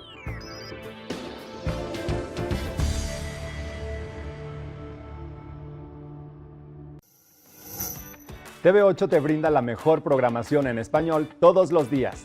Sintoniza Conexión Latina los lunes, miércoles y viernes a las 7 de la tarde con repeticiones los fines de semana. Además, te presentamos nuestro nuevo programa Sabores y Creaciones, donde hemos juntado tus recetas y manualidades favoritas en un solo lugar los martes y jueves a las 7 de la tarde. Y por último, disfruta de Daily Flash Latino con noticias y entretenimiento en tendencia los sábados a las 7 de la tarde. Te esperamos por el canal 92 de Comcast, nuestra página de Facebook TV8 Conexión Latina, nuestro canal de YouTube TV8 Vail Good Morning Vail o nuestra página web tv8vail.com.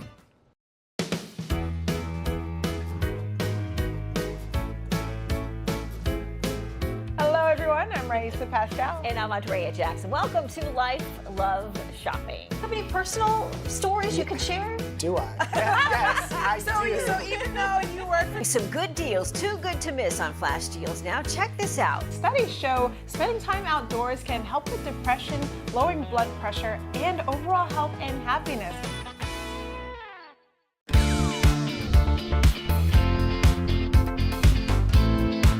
Hi, I'm Gretchen Pleshaw, host of Good Morning Vail. Now we're doing something really cool for Easter. Starting Monday the 18th, every single day, you're going to get a new word. So if you watch every day and unscramble the words to make a sentence, you can win What's in This Egg. Make sure and tune in every day. Good Morning Vail. When you're in Vail, you're in vacation mode, and you need a flexible home tour experience that fits into your schedule. We transformed how you view and buy homes in the Vail Valley. With immersive, cutting-edge technology, you can explore properties 10 times faster.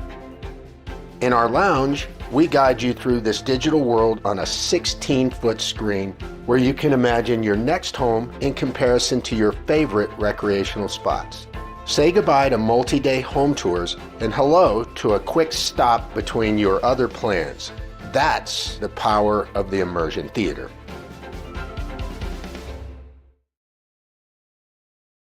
Good morning, Vail.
Chicken and waffles, waffles for breakfast, waffles for lunch, or waffles for dinner.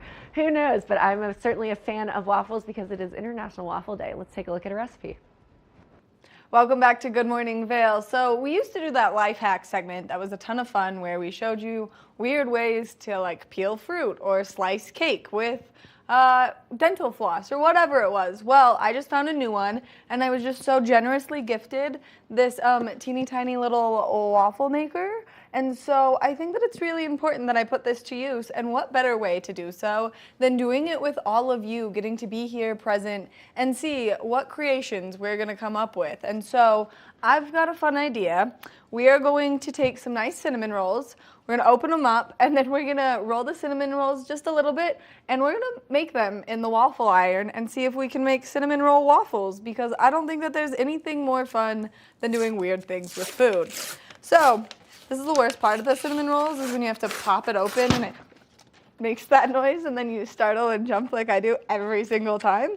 But then we're gonna use the icing as the frosting, and I'm really excited. I'm gonna make the boys come on camera and try these with me as soon as we get some made. So we're gonna start out with 3. Yeah, we're gonna roll these out a little bit. So I brought my rolling pin. Just nice and flatten them out. Oh, I didn't really know what to put on the rolling pin to make it work and not stick to it, because I feel like if I put flour on it, it would just be kind of gross. And so we're just gonna wing it like this. It's my favorite activity to do. And then, of course, you have to spray your waffle iron. All right. Now we're just gonna place this guy in here and see what happens.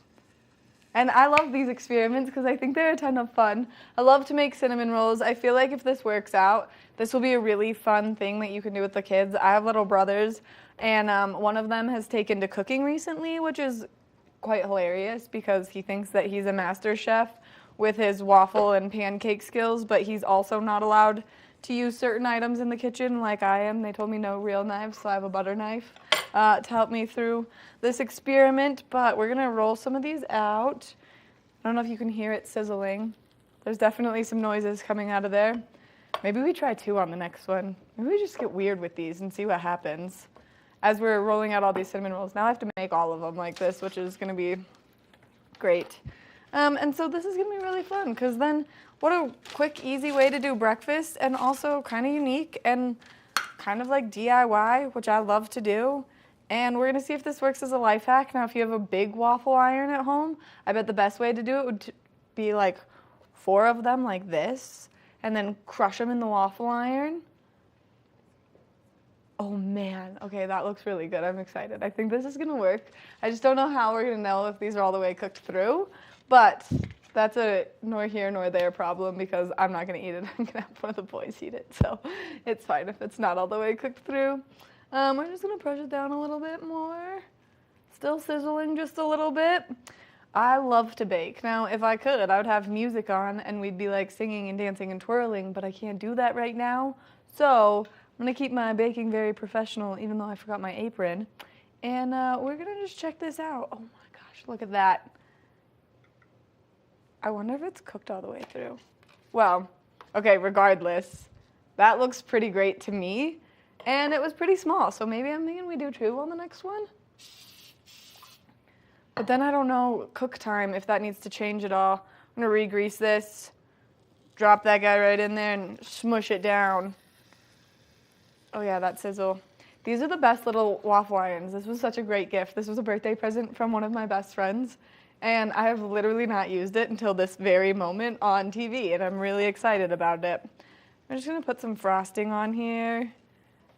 Let that melt a little bit because it's so warm. And then they're like easier than real cinnamon rolls because they don't fall apart, but we're gonna see how this turns out. I really am so excited that I'm doing this, and especially where if it turns out terribly, then you all get to experience the terribleness with me. That, I don't know why, makes me so much happier about doing this weird experiment, but I like it. All right, let's do this. Oh man, like that one looks so good. Okay, I'm gonna keep going. I'm gonna roll all these out too. That way we're nice and prepared, and we've got everything as we need to have it. I feel like I should have put flour down, but that's all right. We'll just keep winging it. Man, look, that looks so good now.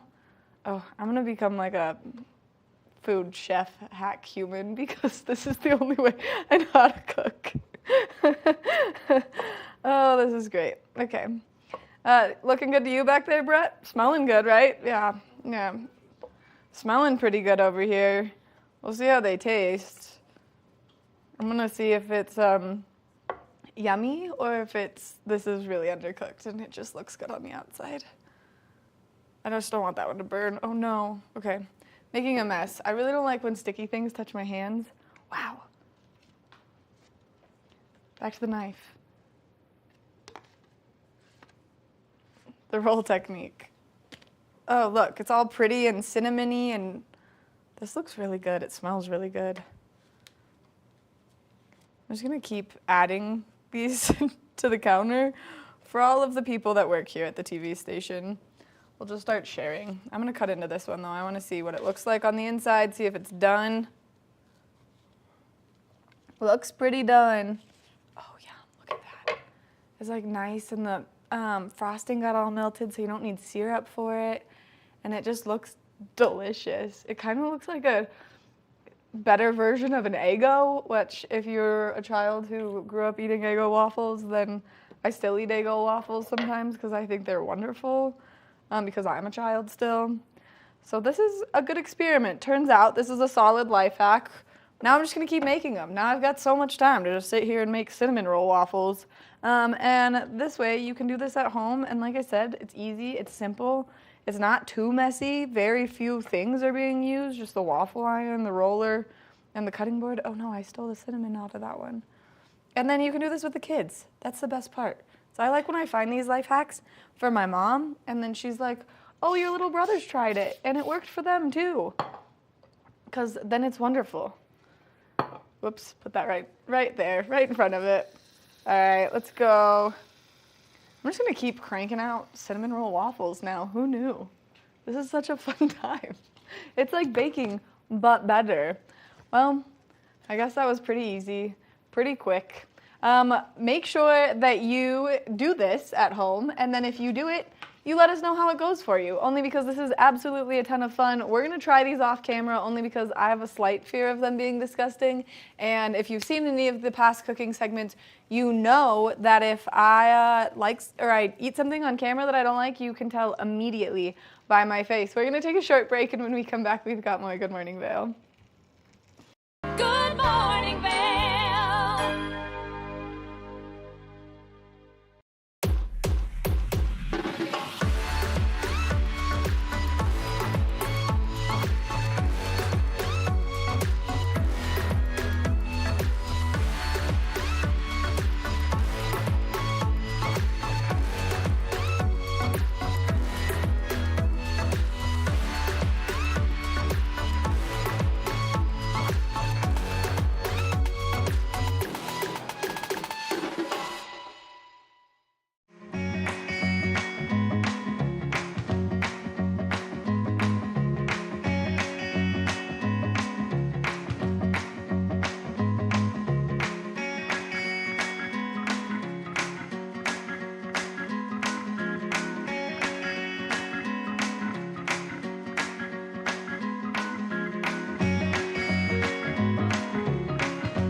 Eyepieces of Vail has been a fixture in the Vail community for over 30 years.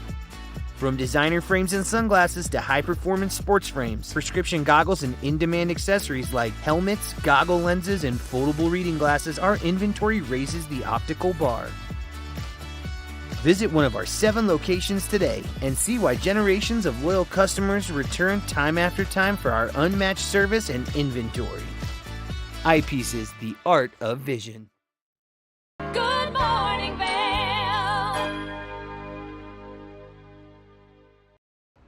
Humanitarian efforts are so important, so let's take a look at part 2 of the conversation with Ellen Miller. This is a special interview with Ellen Miller, who to me is just a rock star inside and out and outside and upside down. I just am thrilled to have you here.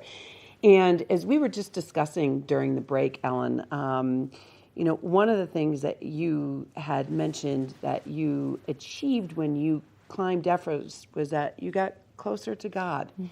So I know our viewers can really relate to that because they live here in the mountains, and there's a reason why they're in the mountains versus someplace else. So just tell us a little bit about that soulfulness that you experience by living in the mountains and climbing these mountains.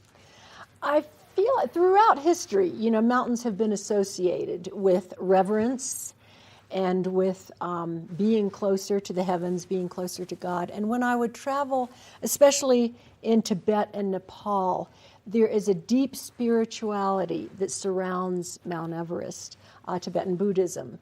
And some of my favorite times in my life are the memories. You know, I cherish the memories that I spent in monasteries there and with my Sherpa friends there, and seeing their ritual and seeing their devotion. And learning from them that these high places are a place of reverence, not of ego.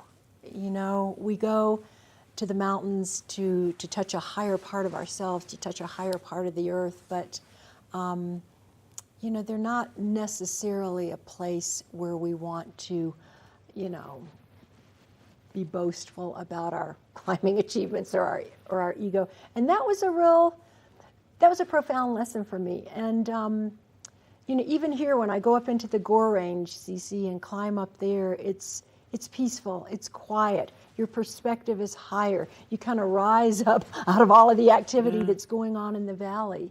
And it gives you a higher view, and you do feel connected to something higher. At the same time, you're feeding your soul. So for me, mountain climbing has definitely been very soulful, and not so much about achievement and not so much about proving anything, but the beautiful moments, you know, that I've experienced in nature, in that rarefied environment. I feel incredibly blessed. So with that as a backdrop and knowing how involved you are with the community, what are your dreams for the Vail Valley? You know, you've climbed Everest and now you're here and you have been giving back and giving back and giving back, but what are your dreams for the Vail Valley? I think unity. I think that cohesiveness of people we have a lot of different people here from a lot of different backgrounds. And it's gotten much more intense, that diversity, in the last 2 to 5 years, right? Yes. Yeah.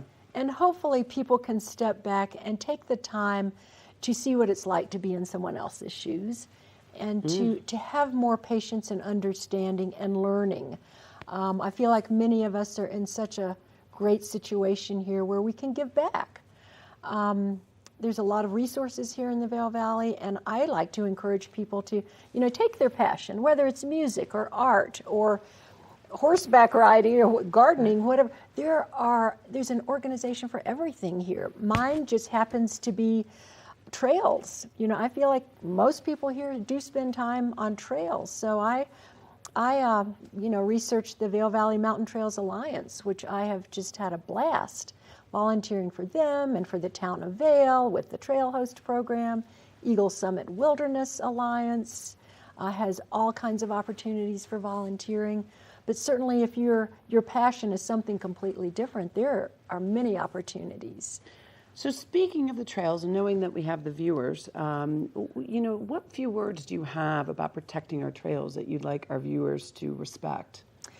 I would like for our viewers here, since most are residents or part-time residents, to take the responsibility to help be an educator for these precious places, because we have a lot of visitors that just pop in on vacation or pop up from Denver for the day.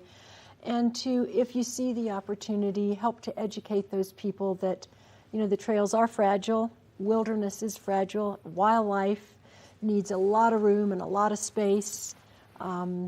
Oftentimes we are in their habitat and we need to back off a little bit rather than trying to approach wildlife for photographs and things like that. Taking care of the rivers and streams. So, you know, just helping to protect what we have here, the beauty of these natural resources. That's what I would like to encourage people to do. So you had mentioned trails are a passion of yours, but I know that there's other focus areas in the community that you spend your time, your precious resource of time. Please tell our viewers about those. For many years, I created an event called the Climb for Literacy. And the Literacy Project here in the Vail Valley is dear to my heart. Which, quite frankly, should be dear to every single one of us, because literacy is the key to just humanitarian success in general and happiness. Yes. Right? We can all communicate together. So, sorry, I didn't mean to interject, but I'm very passionate about literacy as well. No, but you're right. You know, the ability to read can lift people up out of a lot of, challenging situations. But I took my love for climbing and my love for reading and combined them. And we had kids on the climbing wall, and they would climb vertical feet, and they would get sponsorship for, the different laps or vertical feet that they would climb. And so we would raise money for the Magic Bus, which is still here in town. It's part of the Vail Valley Foundation. It's an educational bus that goes into the neighborhoods with all kinds of really interesting learning tools. And then the Literacy Project. So that was a fun project, I think, for me. And then, I feel like it's easy to find opportunities that other people have made, like the VVMTA or other organizations. Walking Mountains has numerous volunteer opportunities, so whatever people are interested in, you can, it's very gratifying. Gives me a lot of joy to give back. I get... Yeah, you get high off of it. Well, you do, you feel like you're being helpful and you're being of service, and especially as I've gotten older, I feel like that's something that enriches my life a lot. So I'm going to twist this a little bit more to the science side of things, because as I was watching some previous interviews that you've had, you do a lot of coaching, and we had talked about failure before. And if we just look at helping our viewers really recognize the value they can bring, you've helped me understand that we can retrain our neural pathways to whether we're trail running or whether we want to contribute and donate our precious time and resources to something in the valley. Help us understand a little bit about the neural pathways and how people can think a little bit differently than what they believe.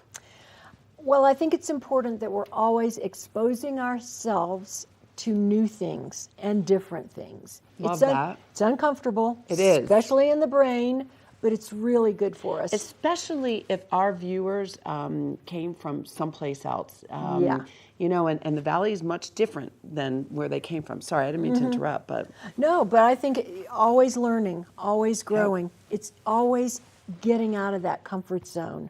I have had a lot of times in my life where I wanted to hunker down into my own comfort zone.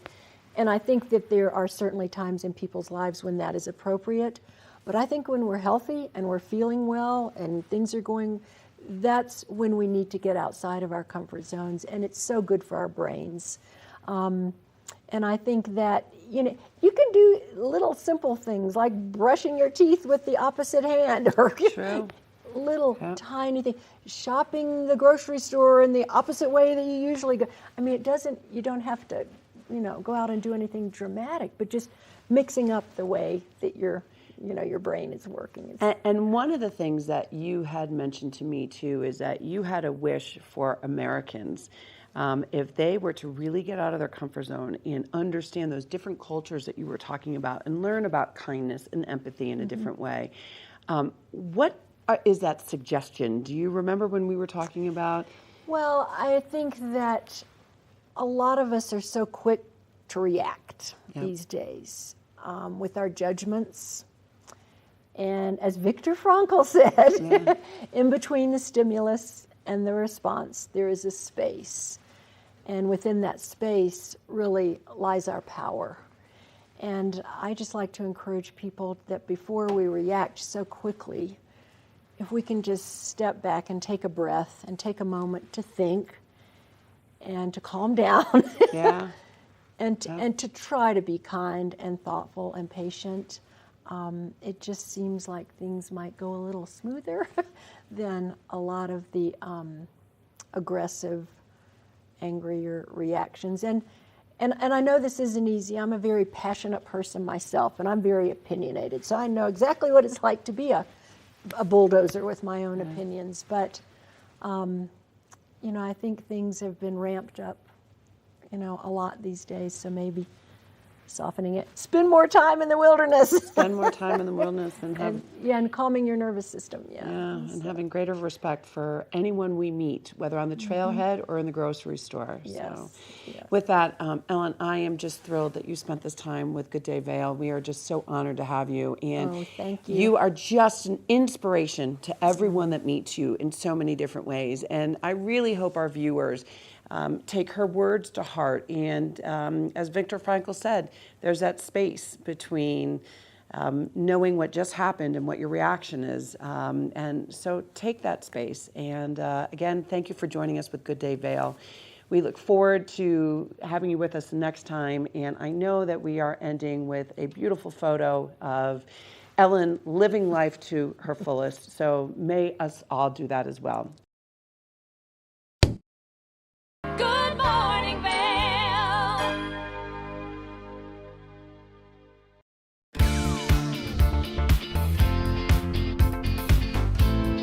It's Kimberly with TV8 here, and we are in the middle of our word scramble for our springtime and Easter giveaway with this egg that is filled with incredible treats and fun things to enjoy your springtime.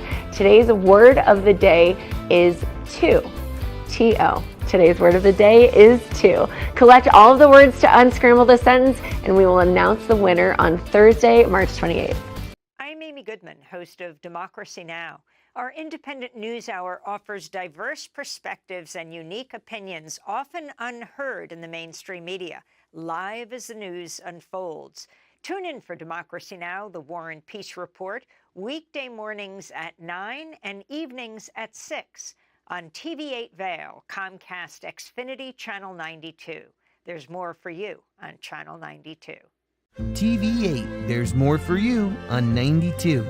Serving the local community 24 hours a day, 7 days a week. Good morning, Vail.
Wow, Monday has been a good one because we've talked all things humanitarian. We've talked about arts and entertainment, as well as International Waffle Day. I'm your host, Kimberly Pro, and thanks so much for joining me on this Monday morning edition of Good Morning Vail.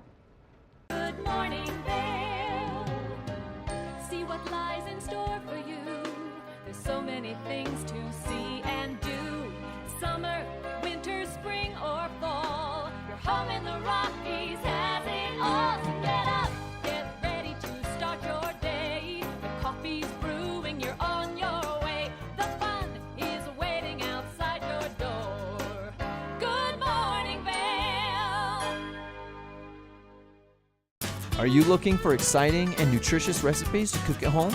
Watch Colorful Cooking with Tracy Miller on TV8 Vail. Tracy brings you the best in fresh and healthy foods for the active outdoor lifestyle. Stream online at tv8vail.com or find us on Comcast Xfinity Channel 92. There's more for you on 92. Tune into Coffee with America and start your day in the right direction, where we go over the latest and greatest in health, lifestyle, entertainment, and more. Start your day off on Coffee with America.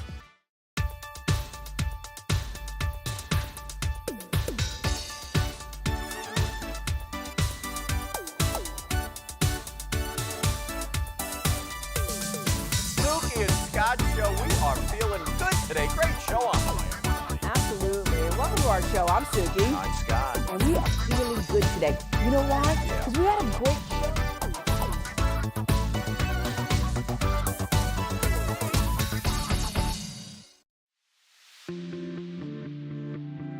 Hi, it's Master TV8 Vail. We want to invite you all to the Wacky Winter Reading Program. It's open to all ages. All you have to do is read 10 books or 1,000 pages. For more information, go on our website, tv8vail.com. And thank you to our sponsor, the Eagle Valley Library District.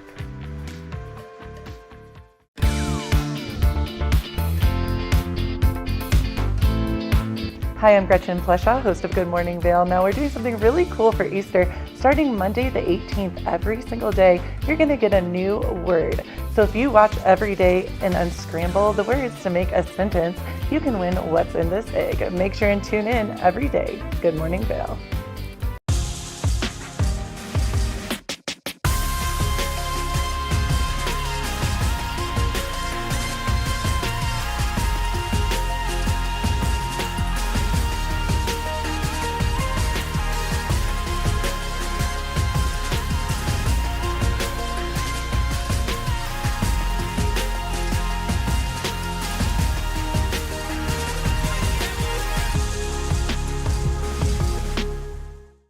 You're watching K34QB, Vail, Colorado.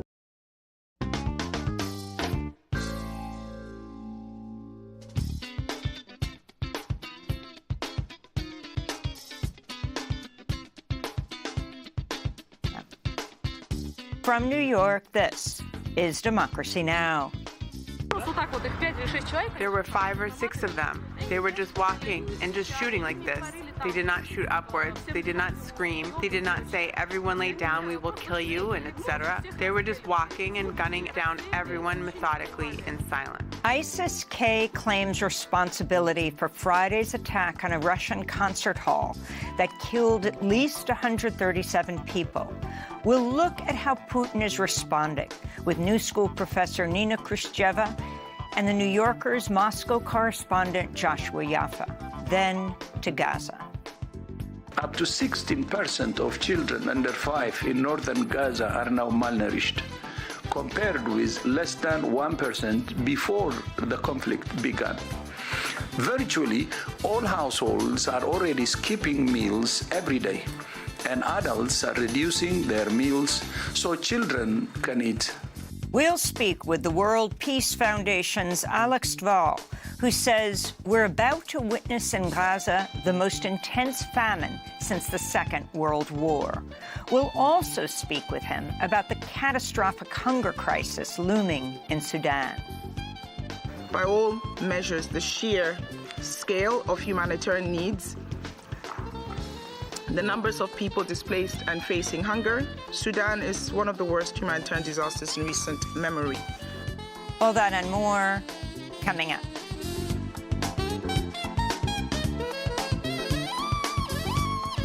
Welcome to Democracy Now!, democracynow.org, the War and Peace Report. I'm Amy Goodman.